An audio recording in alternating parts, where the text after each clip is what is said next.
Hola, ¿qué tal? ¿Cómo andan? ¿Bien? Bueno, hoy quería hablarles un poquito de psicoanálisis, de dónde viene esta cuestión del yo, del super yo, la relación y la cuestión de la culpa neurótica y, y, co- y la interesante relación que hay entre la teoría psicoanalítica y la religión, específicamente el judaísmo y el cristianismo. Eh, Freud, bueno, como todos saben, fue, vivió mucho tiempo en Alemania y entiendo yo que él toma mucho no solo de Nietzsche, sino también de Hegel en lo que respecta a cuando propone cuando propone el aparato psíquico como constituido del yo y del super yo y del ello. Específicamente, él toma lo que es la dialéctica del amo y el esclavo, de la fenomenología del espíritu de Hegel. La dialéctica del amo y el esclavo, como más o menos se plantea en la fenomenología del espíritu, supone que cada uno, amo y esclavo, o mejor dicho, señor y siervo, son dos figuras, no son individuos que han existido en algún momento o particulares, sino dos figuras, dos formas diferentes de la subjetividad. Eh, Entre ambos se ha dado una lucha a muerte por el reconocimiento y aquel que ha arriesgado su vida, ese que se ha vuelto amo o señor, porque al arriesgar su vida se ha separado de la naturaleza y ha mostrado que él es sujeto, que es algo más que naturaleza, mientras que el siervo, el que no ha querido arriesgar su vida, eh, por temor a perderla y por lo tanto no ha demostrado que es superior a la naturaleza, es el siervo. La lucha, el conflicto entre el señor y el siervo es por el reconocimiento. Bueno, por cuestiones que vienen de arrastre de todo lo que es la fenomenología, eh, cada uno para poder validar su identidad necesita del reconocimiento del otro, que a su vez está relacionado con el deseo.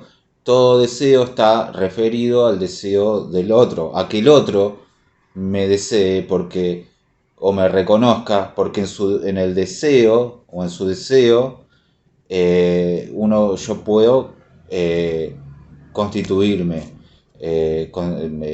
constituir mi identidad. Esta lucha por el deseo se da en una lucha a muerte. El que ha arriesgado la vida es el que ha salido victorioso y el amo es el que obtiene el deseo del esclavo.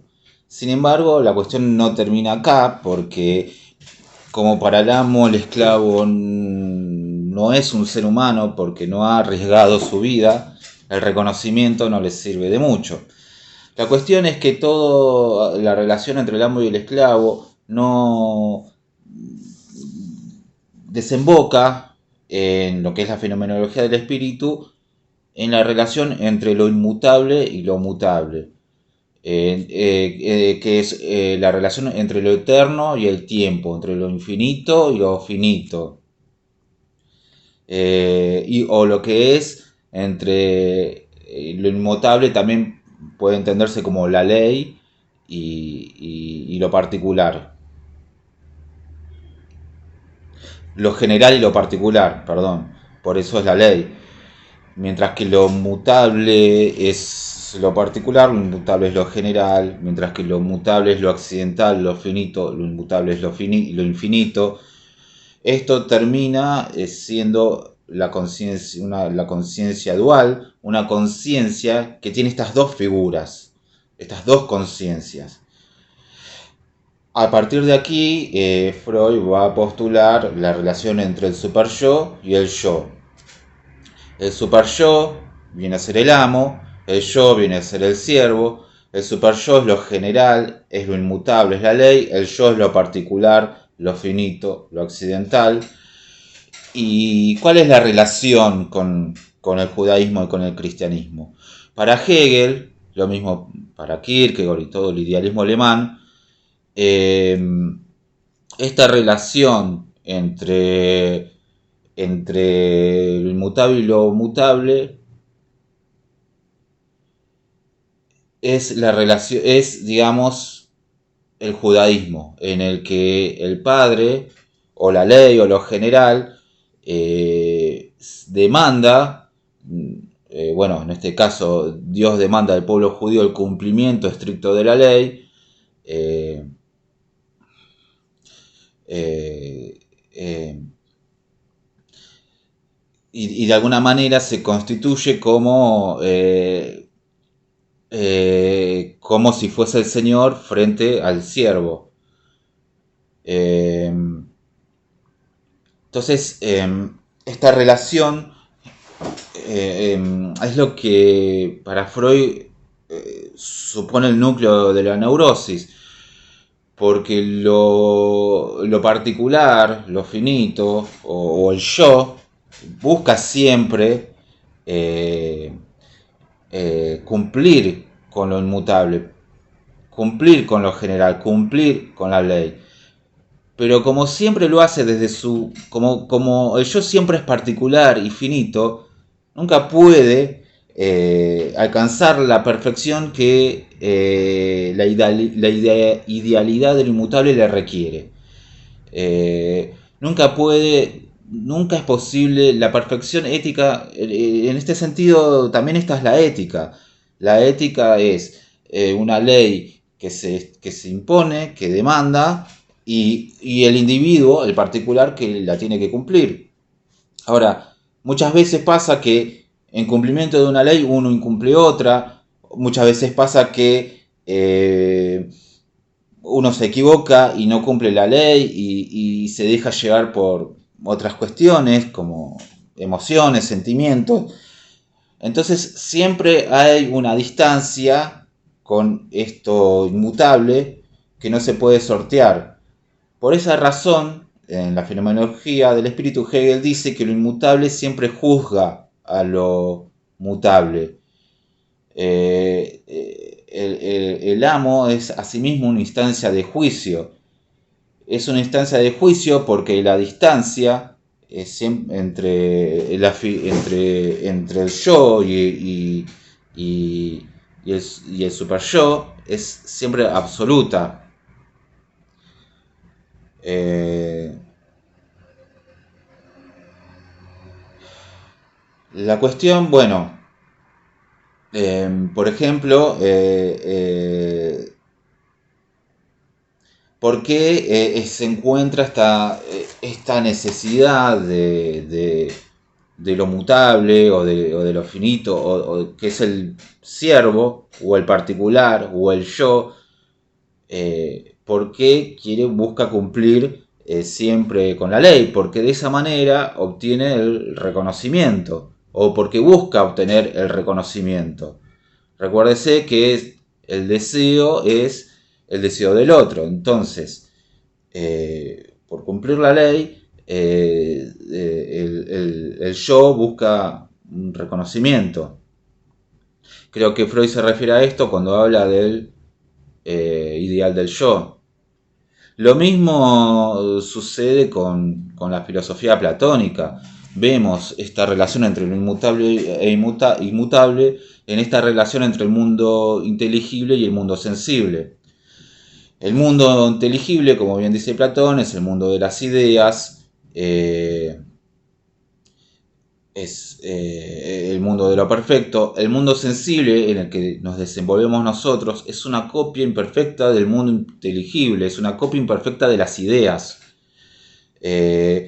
Vemos de vuelta en la filosofía, en el pensamiento platónico, esta distancia abismal entre lo real, lo sensible y lo ideal, esta relación entre lo inmutable y lo mutable, esta relación entre el amo y el esclavo, esta relación o esta distancia entre lo general y lo particular.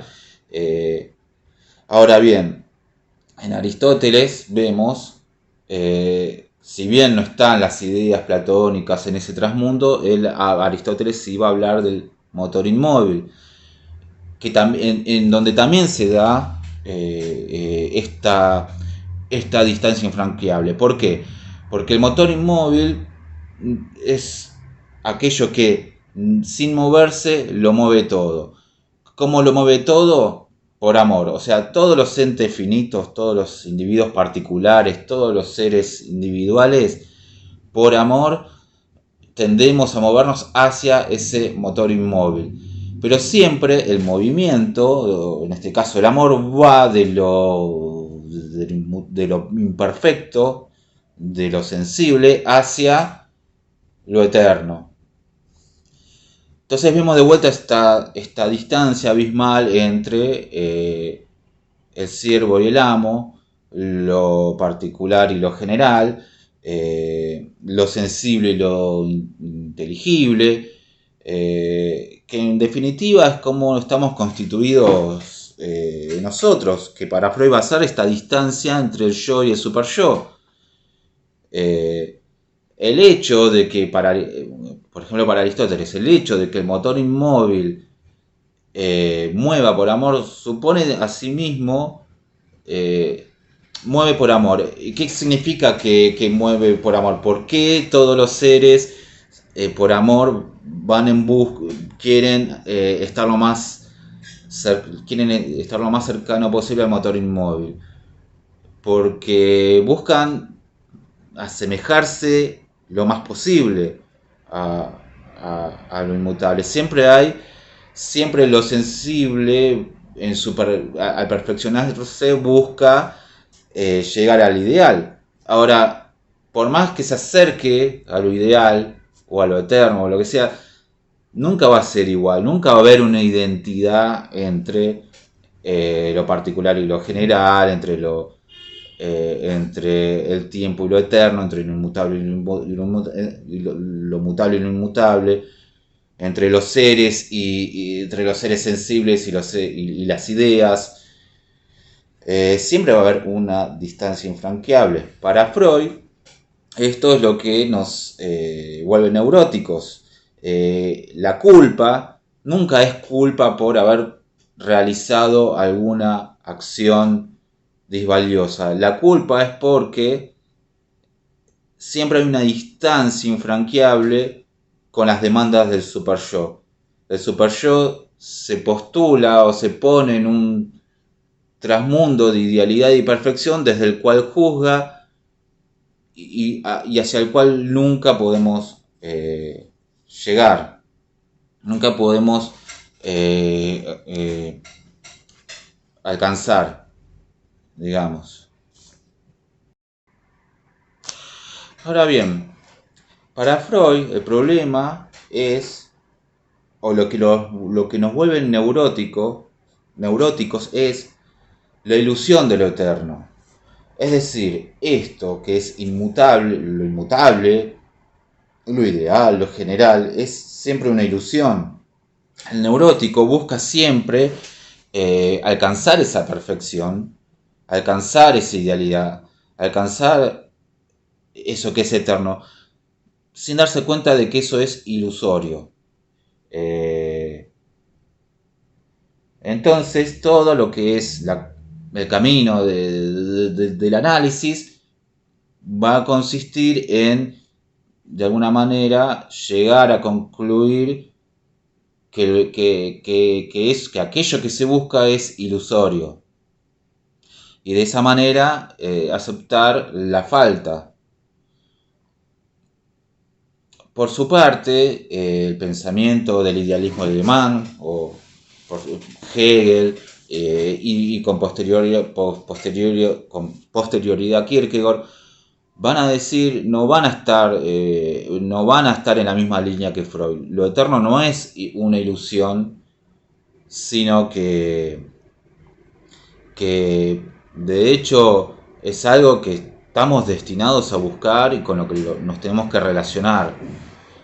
Entiendas, tenemos que entender lo eterno no como, eh, mejor dicho, tenemos que entender lo eterno como lo entiende Aristóteles, como el motor inmóvil, como el acto puro, eh, como lo entiende también Platón, como las ideas platónicas, o incluso para el judaísmo ese Dios que da la ley y juzga y es demandante absolutamente en su cumplimiento y implacable ante el incumplimiento. Eh, entonces, para Kierkegaard, la cuestión se resuelve con el cristianismo. ¿Qué significa? Si el judaísmo supone una relación entre el amo y el esclavo, como lo plantea Hegel, en donde el amo o el señor, o mejor dicho el señor, es aquel que juzga por ser lo inmutable y porque se encuentra en esa idealidad. El cristianismo viene a ser la respuesta a eso. ¿Por qué? Porque en el cristianismo lo inmutable decide volverse mutable. ¿Qué es básicamente el cristianismo? Es Dios en el tiempo. Es lo eterno volviéndose tiempo. La figura de Cristo no es sino es Dios viviendo como un individuo particular. El cristianismo, por lo tanto, lo que postula es que lo inmutable se sale de ese trasmundo ideal e inaccesible desde el cual juzga y se mete en el barro, como cualquier mortal, como el ciervo. Eh, eh, eh, el yo o el ciervo, en este caso yo lo estoy usando en el mismo sentido, el yo o el ciervo, como es un individuo particular que vive en la finitud, se encuentra siempre en falta porque vive en la finitud, es un ser finito, es un ser que va a morir, es un ser que está también condicionado por sus emociones, es un ser que puede errar, es un ser que puede cometer, es un ser que puede equivocarse moralmente, eh, porque se encuentra embebido en la existencia. Entonces, el hecho de que Dios se vuelva un individuo particular, finito, también supone, para lo inmutable o para lo eterno, asumir la falta. Kierkegaard lo grafica diciendo que es como si el motor inmóvil que atrae, es como si el motor inmóvil que antes que mueve todo por amor, ahora invirtiese el sentido de su movimiento y es él el que por amor se mueve hacia los seres finitos. El motor inmóvil aristotélico, que era inmóvil y que determinaba el movimiento de todos los seres hacia él, porque su perfección, en base a su perfección, es ahora el que decide ir al barro y ser un individuo, un ser finito. Entonces abandona ese trasmundo perfecto de idealidad y se vuelve como uno de nosotros. Pero entiéndase, como la figura de Cristo, tenemos que recordar la Trinidad, no deja de ser también, si bien Dios es aquello que si bien Dios o lo eterno es aquello que ahora se mete en el barro, tampoco deja de ser esa idealidad que demanda la ley. Esa es la paradoja justamente en la que consiste el cristianismo. Eh, Pero la cuestión es que para lo que sería lo que es el psicoanálisis, o el significado que esto viene a tener para el psicoanálisis, es que el super yo ya no es esa instancia que juzga y castiga y que somete al yo, sino que, también, digamos, asume la misma falta en la que se encuentra el yo, porque se vuelve finito y contingente y accidental como lo es el yo. Entonces ya no es un super yo que prohíbe, sino un super yo que habilita. Ya no es un super yo que castiga por toda la, por las, ya no es un super yo que castiga al yo por sus imperfecciones, sino un super yo que, sin dejar de mostrar las faltas, también habilita. Porque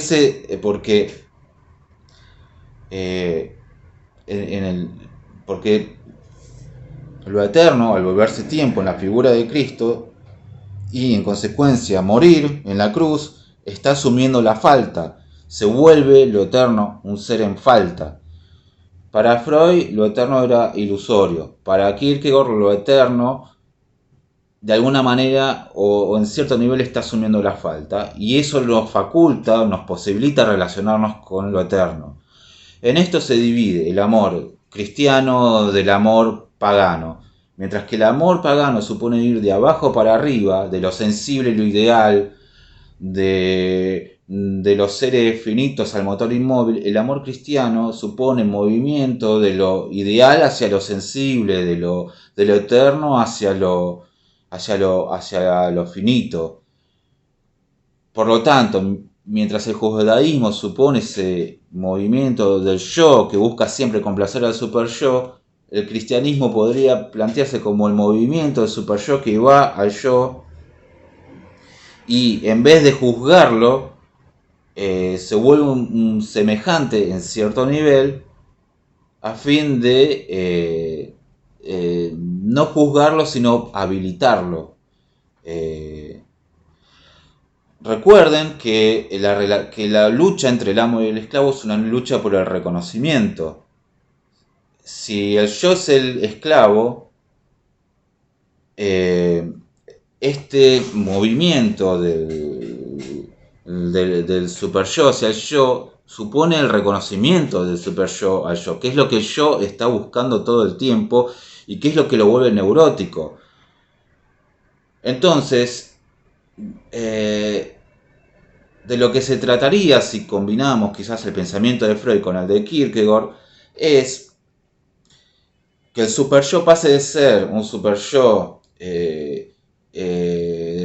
exigente, implacable, que se encuentra en ese trasmundo inaccesible, y pase a ser un yo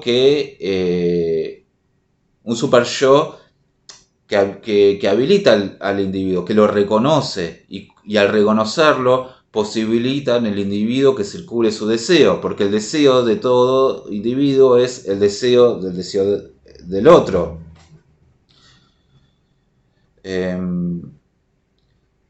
Se dice muchas veces que la diferencia entre el judaísmo y el cristianismo es que mientras el judaísmo se pone el énfasis en la ley y en el cumplimiento de la ley, en el cristianismo el énfasis está puesto en el amor. Justamente por esto, porque en el judaísmo se trata de cumplir con la ley que impone la divinidad, mientras que en el cristianismo la divinidad se sacrifica o baja del trasmundo y se vuelve un individuo particular por amor. Esto no supone dejar de lado la ley, al contrario, supone cumplirla, pero en virtud o fundada en el amor. Cuando el padre en el judaísmo, o Dios, establece la ley y demanda del hijo el cumplimiento, el hijo se relaciona de manera externa con la ley. Es decir, la cumple por temor a un castigo. Para él la ley es algo externo, no hay una apropiación de la ley. En cambio, cuando